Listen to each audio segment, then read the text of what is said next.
They called it the Wineville Chicken Coop Murders, a name so infamous that the town itself eventually changed its name, hoping history would forget what happened there. It never did.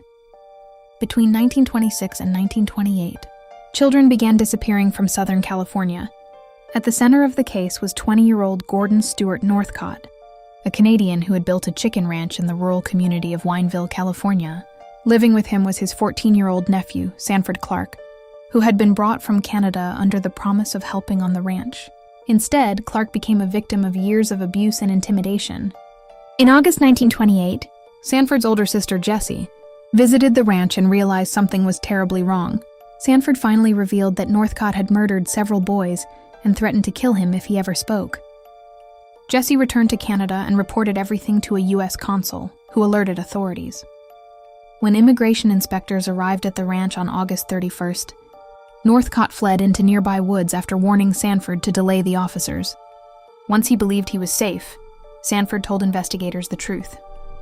Guided by Sanford's testimony, authorities searched the property and found 3 shallow graves exactly where he said they would be. The graves did not contain complete bodies, only partial human remains. Sanford and Jessie later testified that, weeks before the investigation, Northcott and his mother had removed the victims' bodies from the graves and likely burned them in a remote area to destroy the evidence. The victims' bodies were never recovered. Investigators ultimately recovered 51 human anatomical remains from the ranch, evidence that corroborated Sanford's account. According to Sanford, the victims had been abducted, held at the ranch, physically abused, and killed. The confirmed victims were brothers Lewis and Nelson Winslow, ages 12 and 10, and an unidentified young Mexican boy.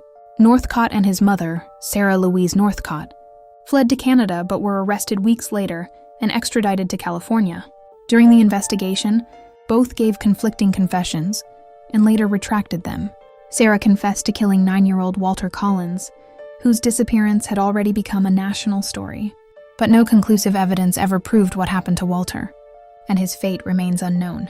Although Northcott claimed responsibility for many more victims, prosecutors could only prove 3 murders. After a 27-day trial in 1929, he was found guilty and sentenced to death. Sarah received a life sentence after pleading guilty to Walter Collins's murder. Following her sentencing, she attempted to take her own life and repeatedly pleaded with authorities to spare her son.